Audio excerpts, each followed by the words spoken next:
In our headlines on this Tuesday afternoon, August 6th, here in South Korea. U.S. stocks tumbled sharply on Monday, with the Dow Jones shedding 2.6%, the Nasdaq plunging 3.4%, and the S&P 500 losing 3%. Meanwhile, in Paris, Team Korea's An Se-young is bringing home the gold from the women's badminton singles event for the first time since the Summer Games in 1996 in Atlanta. And with regard to mounting tensions between Israel and Iran, the Biden administration is actively seeking to contain the risks of a direct hostile confrontation between the two countries in the Middle East. We start over in the U.S. Wall Street lost more ground on Monday, weighed down by rampant concerns of a potential economic recession. Our Song Yoo-jin starts us off. Wall Street has suffered its worst day in almost 2 years due to fears of economic recession in the U.S. The Dow Jones on Monday fell 2.6% and the S&P closed down 3%, both marking the biggest daily drop since September 2022. The tech-heavy Nasdaq lost 3.4%. On the same day, $650 billion of market cap was wiped off the so-called Magnificent Seven stocks, 7 of the biggest performing tech stocks in the U.S. Apple closed 4.8% lower at $209.27, while chip giant Nvidia dropped more than 6% to close at $100.45. Ahead of these plunges, South Korea's stock market experienced a Black Monday, with shares falling more than 8% on Monday, while Japan's stock market also suffered its biggest ever one-day loss. This comes as recent data showed that the U.S. unemployment rate reached a nearly 3-year high in July, stoking fears of a slowdown in the world's largest economy. Amid rising recession fears, there are expectations of aggressive rate cuts from the Federal Reserve. Jeremy Siegel, Professor Emeritus of Finance at the University of Pennsylvania's Wharton School of Business, suggested the Fed should hold an emergency meeting to lower rates by 0.75 percentage points, believing the rate should be around 3.5%. On the other hand, some believe that an urgent rate cut by the Fed does not seem necessary. We went from months and months of when's the Fed going to ease and how much are they going to ease this year and next, to one where growth is plunging and the Fed is behind the curve. So we've had a change in attitude. It's been based on some weakening data. In our opinion, is the economy slowing? Yes. Is there any need for an emergency Fed cut? Doesn't look like it in our opinion. The market is expected to reassess the risk of a recession based on the new unemployment claims data coming out this Thursday. Song Yoo-jin, Arirang News.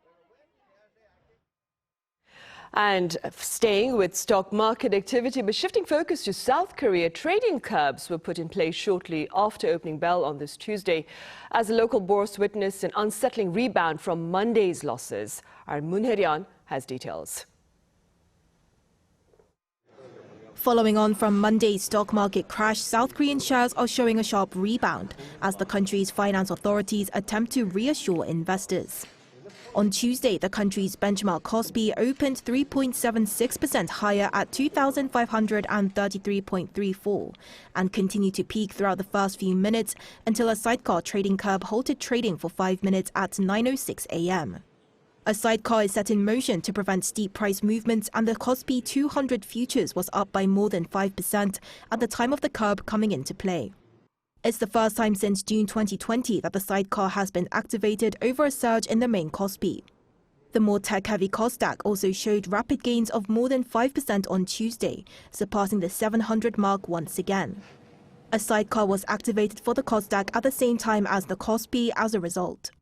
This comes following the country's worst session since the global financial crisis of 2008, with the circuit breaker trading curb that halted trading for 20 minutes activated for the first time in 4 years. The Kospi ended the session on Monday after falling by more than 8%, while the Kosdaq closed after shedding over 11%. Tech shares such as Samsung Electronics and SK Hynix tracked heavy losses amid heightened concerns of a slump in U.S. big tech stocks and a slowdown in the world's biggest economy following on from weak U.S. employment data. To stabilize the market and calm investor sentiment, South Korea's financial authorities have issued several comments. On Tuesday morning, Finance Minister Choi Sang-mok held an emergency macroeconomic and financial affairs meeting with the head of the central bank, the Financial Services Commission chairman, and the Financial Supervisory Service governor. They commented that the country's stock market crash was unusual as it reflected an external shock as opposed to events unfolding at home, and attributed the market volatility to several factors, such as the US July employment data and geopolitical uncertainty in the Middle East. The finance minister reaffirmed that related agencies would continue to operate an around-the-clock monitoring system and work closely together in line with contingency plans if necessary. Moon Hae-ryun, Arirang News.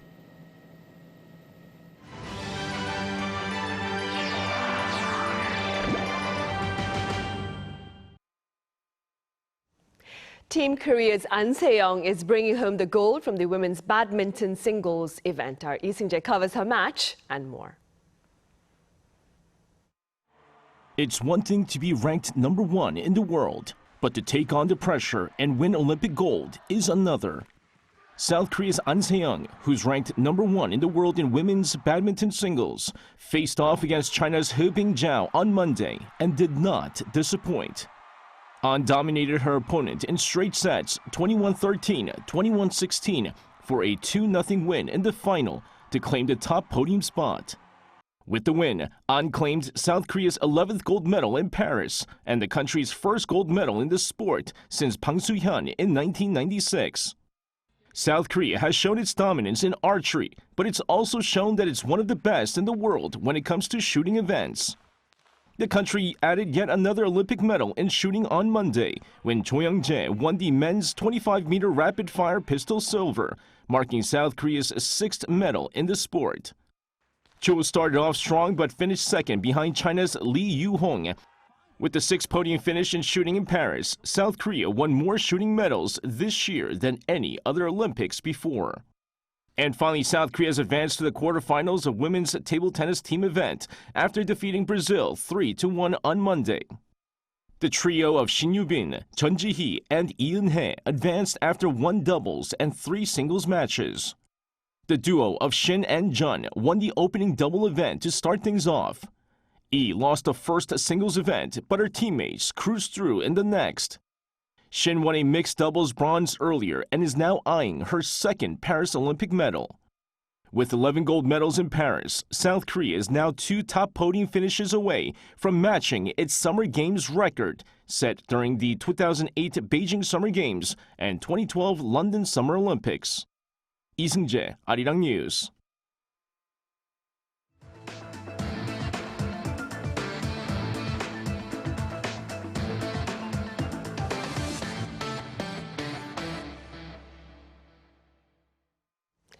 The Biden administration is seeking to contain the risks of a direct hostile confrontation between Israel and Iran as the latter pledges to retaliate against the recent assassination of a senior Hamas official in Tehran. Our correspondent Choi Min-jung reports. U.S. President Joe Biden convened his national security team on Monday to discuss ways to prevent the crisis in Gaza from becoming a full-blown regional conflict. Biden said he and the vice president were briefed on developments in the Middle East. They received updates on threats posed by Iran, diplomatic efforts to de-escalate regional tensions, and preparations to support Israel should it be attacked again. Biden said they also discussed measures to defend U.S. forces and respond to any attack against its personnel.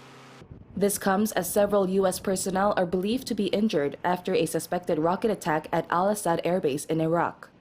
Though the source for the attack has not been identified, Iran-backed militant groups have been blamed for previous attacks against U.S. service members in the region. Meanwhile, Washington has been urging countries to tell Iran that an escalation is not in their best interests. We are at a critical moment for the region, and it is important that all parties take steps over the coming days to refrain from escalation and calm tensions. Escalation is in no one's interest. On Wednesday, the Organization of Islamic Cooperation is set to hold an emergency meeting in Saudi Arabia at the request of Iran. Foreign ministers of Arab nations will discuss the pressing concerns, including the recent killing of Hamas leader Ismail Haniyeh last week in Tehran. Iran will reportedly seek to convince other nations to support its plans to retaliate against Israel. Meanwhile, Iran's foreign ministry said Monday that Tehran has no intention to increase regional tensions, but vowed harsh punishment for Israel over the assassination of the Hamas leader. Iranian lawmaker Mohammad Hassim Osmani has even called for the assassination of Israeli Prime Minister Benjamin Netanyahu.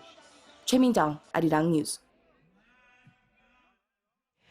Meanwhile, on the local front, lawmakers here continue to lock horns over proposed legislation, and the latest involves a pro-Labour bill. Our political correspondent Shin Ha-young has more. The first day of the August extraordinary session has begun, and the standoff between the rival parties over contentious bills continues. The opposition-led National Assembly on Monday approved what's been dubbed the Yellow Envelope Bill, a revision to the Trade Union and Labor Relations Adjustment Act. It passed a bill with 177 votes in favor and 2 against amid a ruling People Power Party boycott. The vote followed a 31-hour-long debate initiated by the PPP on Friday after the main opposition Democratic Party tabled the bill. The filibuster ended automatically at midnight on Saturday with the conclusion of the July extraordinary session. The pro-labor bill aims to restrict companies from asserting claims for damages in valid union disputes. The Yellow Envelope Bill is a livelihood bill designed to fill legal gaps and improve the labor market. Ensuring the right to strike is both a constitutional duty of the country and a right of workers. The PPP plans to urge the president to exercise his veto power on 6 bills, including the one passed on Monday, as well as the 4 broadcasting bills and a cash handout bill passed last week. There are no brakes on the DP's legislative flood. We urge the president to exercise his veto power. As the August extraordinary session begins today, we call on the DP to end the political strife and focus on people's livelihoods. Since the 22nd National Assembly began, livelihood bills, including those addressing the low birth rate, have been pushed aside due to the ongoing partisan conflict. The rival parties have been blaming each other for sidelining these bills. Meanwhile, also at Monday's session, the Assembly passed a bill approving the appointment of Supreme Court Justice nominee Lee Soo-kyun, this time with the PPP's participation. He was earlier selected by Supreme Court Chief Justice Cho Hee-dae to replace one of the 3 outgoing justices at the top court. However, Lee's confirmation hearing was delayed after it was revealed that her daughter made a 63-fold profit by selling shares but with her father's money, giving this back to her father. Shin Ha-young, Arirang News. A tragic fire back in June at a factory after several lithium batteries exploded has reignited debate over the risks and rewards, if you will, of lithium batteries and their potential alternatives. Our Ian Jin explains. The batteries that we commonly use at home are single-use, non-rechargeable batteries. These are known as primary batteries. There are various types of batteries, from alkaline batteries to mercury batteries and even sodium batteries. But because of their long life, lithium batteries are the most common type of primary battery, recently replacing alkaline cylindrical batteries. The energy-efficient primary lithium batteries are mostly used in smart grid meters, communications equipment, and small home appliances like cameras. The problem is the vulnerability of lithium if it is exposed to moisture. Even a single drop of water is enough for lithium to catch fire. When lithium touches water, not only does it cause a sudden exothermic reaction, but it also heats the surrounding area and generates hydrogen gas. That generated hydrogen gas doubles the risk of explosion. But despite such risks, lithium is still the main material used in batteries because of its high energy density. With the same volume and mass, lithium batteries contain more energy and they are lighter in weight, increasing their portability. When made into a primary battery, the lithium batteries are light and have the advantage of lasting longer than other batteries. When made into a secondary battery, lithium batteries can be charged at high speed without compromising battery capacity. The reason we use lithium batteries is because they have relatively high voltage compared to other batteries, while providing high energy capacity. For instance, while existing batteries can deliver 1.5 volts, lithium batteries provide a higher voltage of about 3.7 volts, which is why more lithium batteries are used. But scientists around the world, including those in Korea, are working to develop an alternative to these lithium batteries. So far, alternatives include sodium-ion batteries, zinc-air batteries, and vanadium redox batteries, which are all secondary batteries. But due to their energy density and price, experts say that these are all far from being the battery of choice in the industrial field. 이은진, Arirang News. Up next, we share with you one refreshing way through which Korea's kings in the past beat the heat in the summer. Our An Sung-jin was out and about. The Green Mountain in the background blends in with the traditional buildings. Changdeokgung Palace, one of the 5 royal palaces from the Joseon dynasty, is a UNESCO World Heritage Site known for its architectural value and natural landscape. This building, which opened up to public for this summer, used to be the Royal Medical Clinic, responsible for the king's health. Not only did doctors here provide medical care to the royal court, but they also wrote books on traditional Korean medicine. This yakbang in Changdeokgung Palace is the only one among the 5 palaces which has been restored. Now it offers traditional events such as making scent bags and trying traditional tea. We put in different herbs for the scent bag. It was really fun to make it ourselves. Taehotang, which literally translates to delicious and refreshing, used to be a drink enjoyed by the king and royal court on a hot day. Drinking it can make you feel refreshed during the summer heat. It's unique and it's a great souvenir actually to take with me. I'm very interested in traditional culture and history, so I love visiting palaces. And specifically today, it was the infirmary that was open that made us come today. It's really good that in Korea you have these opportunities to try new things. On one side, an exhibition gives a glimpse of a daily life at the yakbang with medicinal herb-making tools such as bowls and clothing displayed. This area will be open to the public till August 18th from Wednesdays to Sundays. An Sung-jin, Arirang News.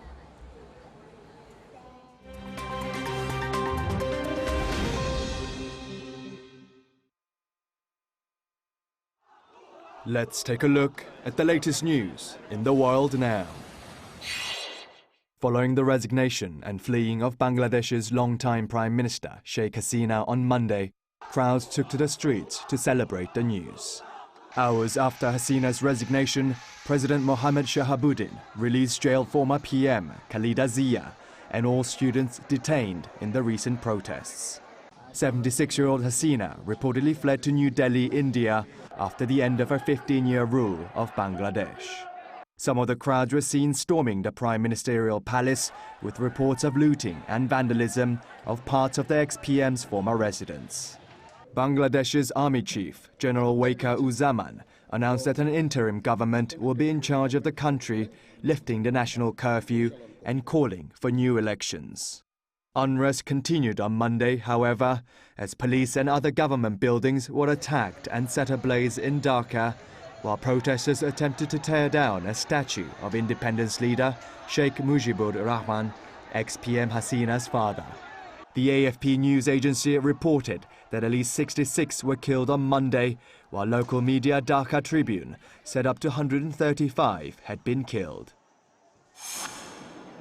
A U.S. federal judge ruled on Monday that tech giant Google violated antitrust laws as it acted illegally to suppress competition and maintain a monopoly on related advertising as the world's biggest search engine. U.S. District Court Judge Amit Mehta for the District Court of Columbia made the landmark decision, saying that, quote, Google is a monopolist and it has acted as one to maintain its monopoly. According to the court case, Google paid $26.3 billion in 2021 to maintain search engine dominance. Judge Mehta added that Google has violated Section 2 of the Sherman Act, saying that the search engine giant's dominating position has led to anti-competitive behaviors that must be stopped. Judge Mehta specifically mentioned that Google's exclusive deals with Apple and other key players in the tech ecosystem were anti-competitive, while Google also charged high prices for advertisements, which was made possible through its market monopoly. The U.S. Department of Justice sued Google in 2020 over its control of some 90% of the online search market. Shares of Google's parent company, Alphabet, fell 4.5% on Monday, seen as part of a broad tech share decline.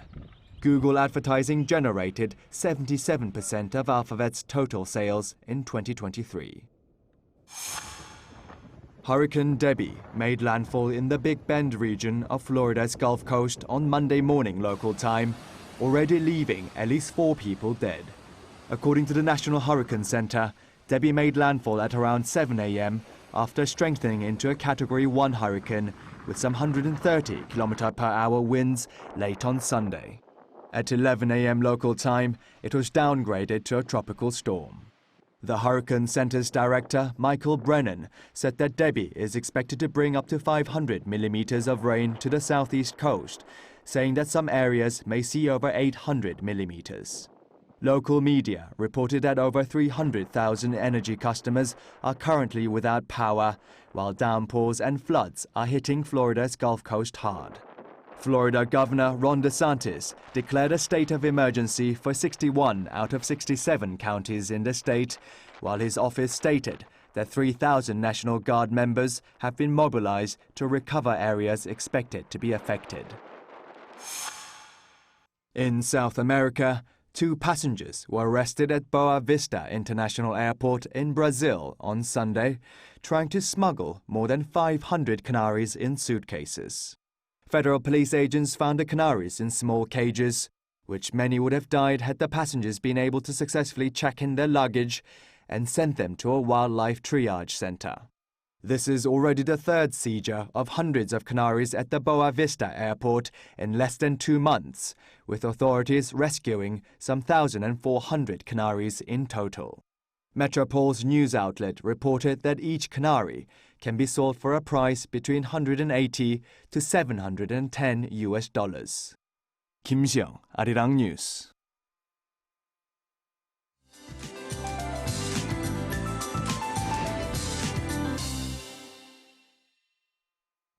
Good afternoon. Scorching temperatures continue with heat warnings in place across Korea. Take it easy on the outdoor activities during the hottest parts of the day and drink plenty of water. Staying hydrated is critical as it regulates your body temperature, and dehydration is a major reason for heat exhaustion. Meanwhile, heavy meals can make you feel sluggish, so it's best to avoid them around this time. And just like yesterday, we are expecting showers across most of Korea, and those in the southern regions and west of Gangwon-do province need to look out for downpours during the day today. Afternoon temperatures should go up as high as yesterday with a high of 33 degrees Celsius here in the capital. Meanwhile, Daegu and Gyeongju will top out at 35 degrees. Now, this scorcher continues day and night with a chance of isolated rain throughout the rest of the week. And on Saturday, we are looking at another blast of searing heat with an expected high of 35 degrees Celsius here in the capital. With that in mind, let's take a look at the international weather conditions.